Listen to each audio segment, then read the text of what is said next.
नमस्कार, good evening, बहुत स्वागत है आप सबका। मैं पुनीत पाठक हूं और आप देख रहे हैं खबरों का महाबुलेटिन न्यूज डिकोड। इस बुलेटिन में हम लेते हैं हर बड़ी खबर की खबर, क्योंकि हर अहम खबर के पीछे छिपी है एक असल खबर। तो चलिए शुरू करते हैं आज का न्यूज डिकोड।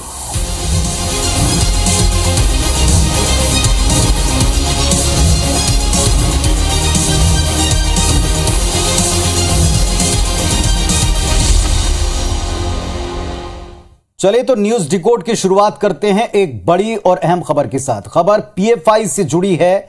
ईडी के मुताबिक पीएफआई ने पीएम पर हमले की साजिश रची थी। देखिए रिपोर्ट।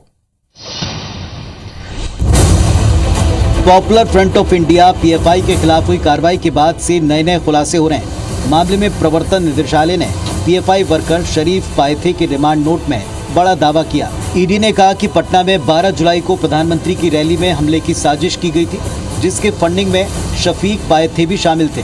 यह हमला 2013 में नरेंद्र मोदी की रैली में किए गए हमले की तर्ज पर होना था। इसके लिए 120 करोड़ की फंडिंग हुई थी। बाकायदा ट्रेनिंग भी दी गई। छापे के बाद पकड़े गए लोगों के पास से मिली जानकारी के मुताबिक संगठन का टारगेट हिंदुस्तान की सत्ता हासिल करना है। बता दें, पीएफआई के बिहार समेत 15 राज्यों के 93 ठिकानों पर 22 सितंबर को एनआईए ईडी ने ऑपरेशन ऑक्टोपस के तहत छापेमारी की थी। इन संगठनों के जरिए देश के तमाम शहरों में राष्ट्र विरोधी मुहिम को बड़े स्तर पर आगे बढ़ाना मुख्य मकसद है। वैसे पीएफआई को लेकर एक नहीं कई खुलासे हो रहे हैं, एक के बाद एक हो रहे हैं। पीएफआई पर एनआईए का शिकंजा कसने के बाद पीएफआई के पाप की परतें खुल रही हैं। मध्य प्रदेश सरकार के सीसी रिपोर्ट में पीएफआई का कई घटनाओं में कनेक्शन सामने आया। देखें। टेरर फंडिंग केस में एनआईए के शिकंजे में फंसे पीएफआई की मुसीबतें बढ़ती जा रही। दिल्ली के शाहीन बाग से लेकर खरगोन दंगों, उदयपुर के टेलर का सिर कलम करने की घटना तक में पीएफआई का कनेक्शन सामने आ चुका है। मध्य प्रदेश के गृह विभाग की रिपोर्ट कहती है कि प्रदेश में पिछले 7 साल में 229 दंगे हुए। इन दंगों में पीएफआई की भूमिका को लेकर जाँच एजेंसियों के साथ अब एमपी सरकार भी जाँच करा रही है। पीएफआई जो है वो देश विरोधी गतिविधियों में संलग्न था। ये सख्त कार्रवाई हमारी भारत की सरकार ने की है। इधर इस मामले पर सियासत भी तेज है। कांग्रेस प्रदेश में हुए दंगों और उसमें पीएफआई के कनेक्शन का जिम्मेदार सरकार को ठहरा रही है। दंगे हों, हत्याएं हों, ये सब इस बात का सबूत है कि कानून व्यवस्था ध्वस्त है। फिलहाल देश भर से पीएफआई एजेंट्स को गिरफ्तार किया गया है। मध्य प्रदेश से भी 4 एजेंट्स गिरफ्तार हुए हैं, लेकिन प्रदेश में पीएफआई का नेटवर्क काफी गहरा है। अब सवाल यहाँ ये उठता है, आखिर ये चरमपंथी संगठन चाहता क्या है? जरा इस बात को डिकोड करें। पीएफआई फुल फॉर्म है इसका Popular Front of India. Ghazwa-e Hind 2047 mission चला रहा था। पीएफआई गजवाए हिंद 2047 मिशन के लिए फंड जमा कर रहा था। पीएफआई के गजवाए हिंद मिशन का खुलासा बिहार से हो चुका है। पॉपुलर फ्रंट ऑफ इंडिया के विदेश में रहने वाले कुछ सदस्यों ने भारत में प्रवासी भारतीयों के खाते में फंड भेजा और बाद में कट्टरपंथी इस्लामी संगठन को ट्रांसफर भी कर दिया। इसका मकसद विदेशी वित्त पोषण से संबंधित कानून से बचना था। विदेशी फंडिंग के लिए हवाले की मदद ली गई। देशव्यापी छापेमारी के दौरान जब्त दस्तावेज में बेहद संवेदनशील सामग्री मिली, जिसमें एक समुदाय विशेष के प्रमुख नेताओं को निशाना बनाने की साजिश का खुलासा हो चुका है। पीएफआई की साल 2047 तक भारत को इस्लामिक राष्ट्र बनाने की साजिश का खुलासा हुआ है और इसके लिए मुस्लिम युवाओं को हथियार चलाने, धार्मिक उन्माद फैलाने और हिंसा भड़काने के लिए बाकायदा ट्रेनिंग दी जा रही थी। अब ऐसे बड़े खुलासों के बाद में क्या इस संगठन के ऊपर जो शिकंजा कसा जा रहा है वो पर्याप्त है या इसकी कुछ जड़ें अभी भी अनदेखी हैं? ये एक बड़ा महत्वपूर्ण सवाल। बात छत्तीसगढ़ की करेंगे। यहां बीजेपी कांग्रेस को उसके वचन पत्र की याद दिला रही है और एक गंगा जल यात्रा की शुरुआत कर चुकी।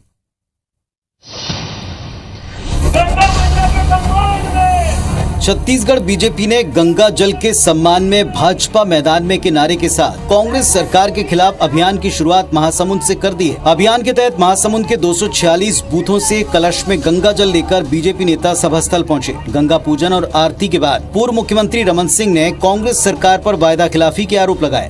जन घोषणा पत्र के सारे मुद्दे अधूरे हैं, क्योंकि गंगा जल का झूठा वादा यदि किसी ने किया तो ये सरकार के लोगों ने किया।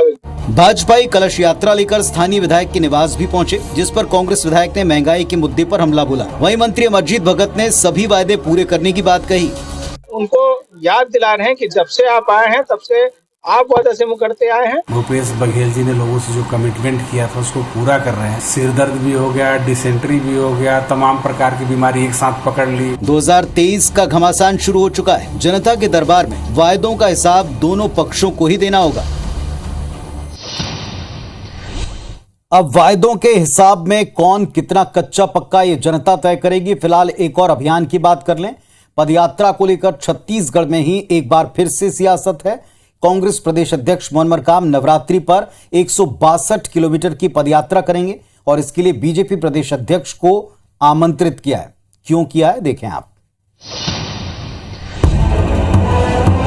राहुल गांधी जहां भारत जोड़ो यात्रा कर रहे हैं, वहीं अब छत्तीसगढ़ कांग्रेस प्रदेश अध्यक्ष मोहन मरकाम नवरात्रि के अवसर पर 26 सितंबर से 4 दिनों की पदयात्रा करने जा रहे हैं। ये यात्रा कोंडागांव से दंतेवाड़ा तक 162 किलोमीटर की होगी। इस पदयात्रा में शामिल होने के लिए कोंडागांव के कांग्रेस नेताओं ने बीजेपी प्रदेश अध्यक्ष अरुण साव से मुलाकात कर उन्हें आमंत्रित किया है। भाजपा अध्यक्ष माननीय अरुण साव जी ने कहा था कि कांग्रेस के नेता झूठ बोलते हैं, तो मैं उनको कहना चाहूंगा कि आइए अरुण साव जी, छत्तीसगढ़ की समृद्धि, उन्नति और विकास के लिए जो यात्रा हर साल हमारे नेता मोहन मरकाम। बीजेपी ने धार्मिक यात्रा बताते हुए कहा कि मरकाम को बस्तर की जनता की चिंता करनी चाहिए। तो मुझे लगता है कि मोहन मरकाम जी उन गरीब आदिवासियों की चिंता करें।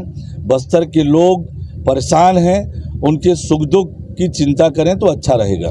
छत्तीसगढ़ में अगले साल चुनाव होने, लिहाजा मरकाम अपनी धार्मिक यात्रा से जनता को बड़ा संदेश देने की कोशिश करेंगे। तो ये कह सकते हैं यात्रा के मुकाबले यात्रा निकाली जा रही है। आखिर पदयात्रा के जरिए दोनों दल क्या कहना, क्या हासिल करना चाहते हैं, डिकोड करते हैं इस बात को। भारतीय राजनीति का इतिहास उठाकर देख लें आप, पदयात्राओं का कितना महत्व है आप समझ जाएंगे। पदयात्राओं के इतिहास में महात्मा गांधी के दांडी मार्च का स्थान ऐतिहासिक और सबसे ऊपर दिखाई पड़ता है। बापू ने नमक कानून तोड़ने के लिए दांडी मार्च किया था। दांडी मार्च से प्रेरणा लेकर राहुल गांधी इन दिनों भारत जोड़ो यात्रा पर हैं और भारत जोड़ो यात्रा से प्रेरणा लेकर देश में सभी राज्यों में कांग्रेस अलग अलग चरणों में अलग अलग जगहों से पदयात्राएं निकाल रही। छत्तीसगढ़ में बीजेपी कलश यात्रा की शुरुआत कर चुकी है। जैसा हमने आपको दिखाया, पदयात्रा का सबसे बड़ा फायदा ये कि इसके जरिए आम लोगों से आप सीधे मिलते हैं, मिलेंगे तो संवाद सीधा होगा, लोगों का ध्यान आपकी तरफ, आपकी बातों की तरफ आकर्षित होता है। एक और अहम बात यह कि इससे पार्टियों को क्षेत्र और आम लोगों के सियासी रुझान का भी पता चलता है, जिसमें कहीं कोई लाग लपेट नहीं होती। उन्हें चुनावी रणनीति बनाने में ये मेल मुलाकातें, ये डायरेक्ट फीडबैक बड़ा सपोर्ट करता है। तो एक साथ माहौल बनाना और जमीनी स्तर के ऊपर चीजों का पता लगाने के लिए यात्राओं का महत्व है और इसलिए यात्राओं की होड़ है और दूसरों की यात्रा पर प्रहार है। मध्य प्रदेश ले चलते हैं, जहां अगले साल विधानसभा चुनाव से पहले बीजेपी कांग्रेस तैयारी में जुटे हैं और लिटमस टेस्ट निकाय चुनाव होता है। फिर से कुछ जगहों के निकाय चुनाव में पूरा जोर पार्टियां लगा रही।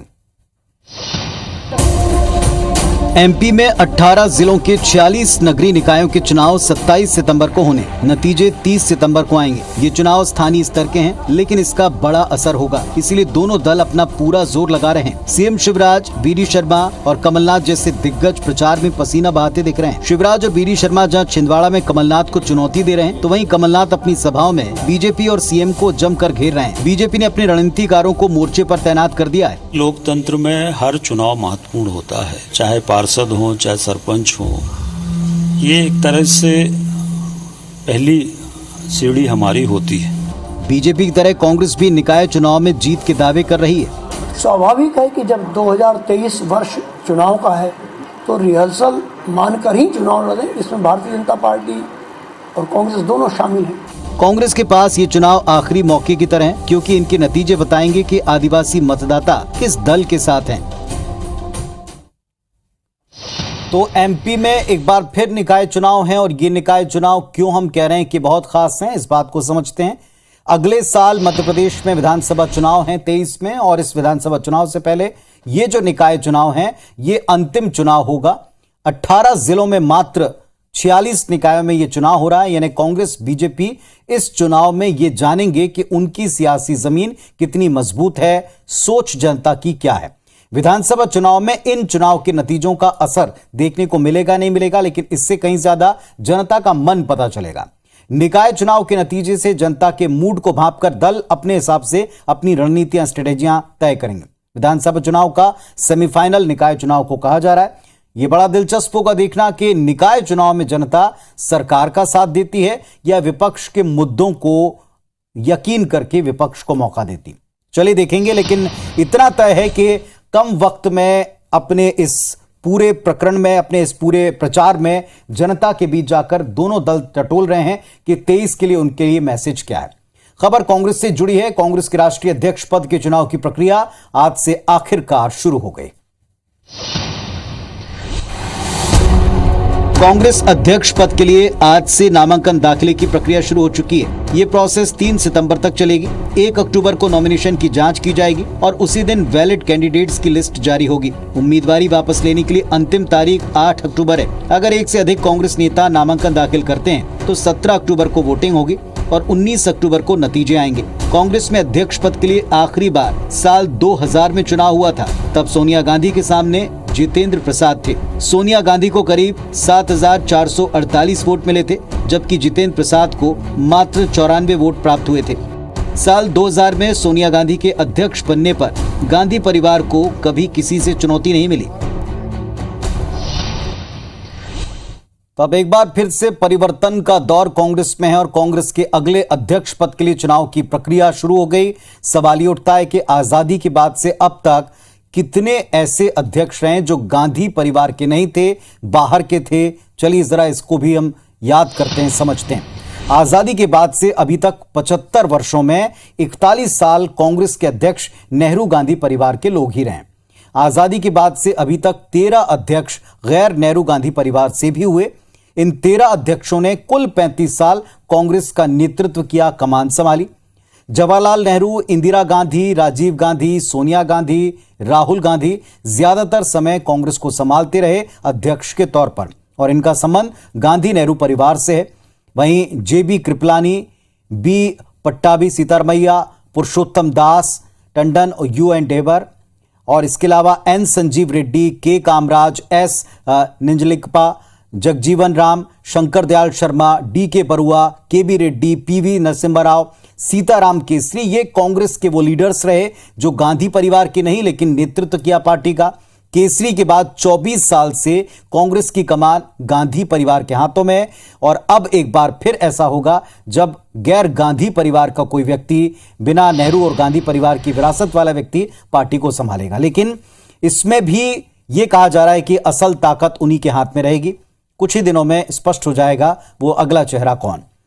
भोपाल के आईटीआई कॉलेज की छात्रा का एक अश्लील वीडियो बनाकर ब्लैकमेलिंग का मामला सामने आया और इस पर सरकार और सीएम भी सख्त हैं। इसमें 3 पूर्व छात्रों पर एफआईआर हुई, 1 आरोपी गिरफ्तार हुआ।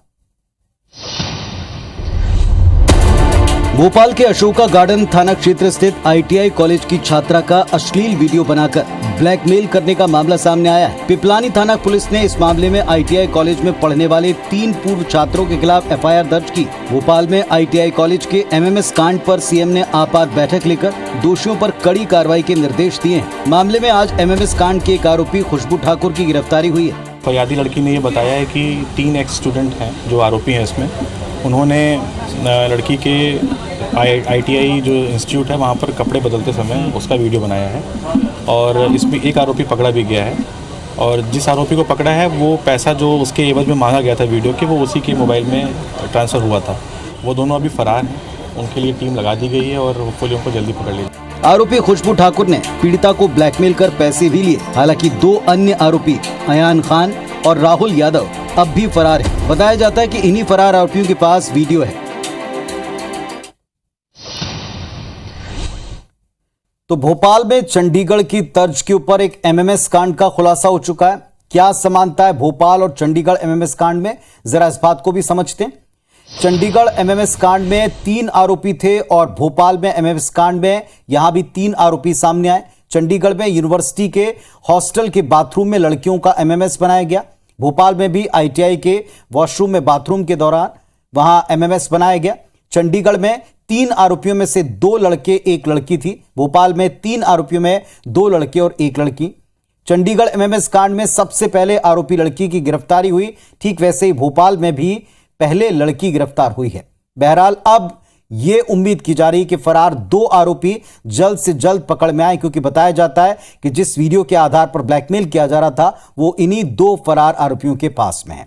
चलिए, कुल मिलाकर इस तरह के मामले, इस तरह के प्रकरण एक बड़ा अहम सवाल ये भी उठा रहे हैं कि क्या यूनिवर्सिटी, क्या उनके कैंपस और उसमें पढ़ने वाले बच्चे ये सब सुरक्षित हैं, क्योंकि कैंपस के भीतर इस तरह की ब्लैकमेलिंग ये वाकई चिंताजनक है, पेरेंट्स के लिए भी और बच्चों के लिए भी।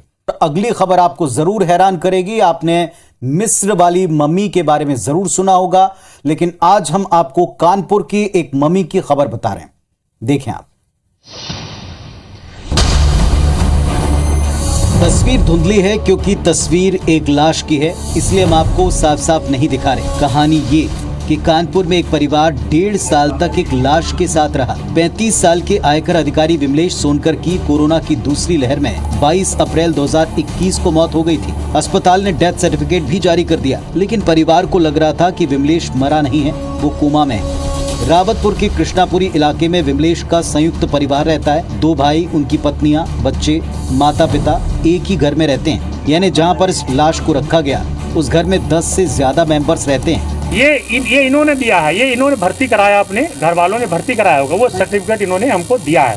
तो ये फिर जब हम लोगों ने भी बताया कि इनकी मृत्यु हो चुकी है, लेकिन घर वाले कह रहे हैं कि पल्स चल रही है। तो ये क्लियर करने के लिए फिर हमने जो है हाईलाइट भेजा। शुक्रवार को इसका खुलासा तब हुआ जब विमलेश के लगातार ड्यूटी पर न पहुंचने पर आयकर विभाग की टीम उनकी तलाश करते हुए घर पहुंची। वहां टीम को कमरे में विमलेश की मम्मी जैसी बन चुकी लाश मिली। तो कई अजब तस्वीरें भी हैं, लेकिन सुर्खियों में हैं, खबरों में हैं, इसलिए आप तक पहुंचाएं। न्यूज डिकोड में आज के लिए बस इतना ही। आज वीकेंड है और आपका वीकेंड बेहतर है, आपका संडे बेहतर है। याद दिला दें आपको कि संडे स्पेशल एडिशन में अब की बार आपके लिए बड़ी खास स्पेशल स्टोरी लेकर आए। देखना मत भूलिएगा। अपने परिवार के साथ अपना वीकेंड आप अच्छे से मनाएं, यही उम्मीद करते हैं। नमस्कार, शुभ रात्रि।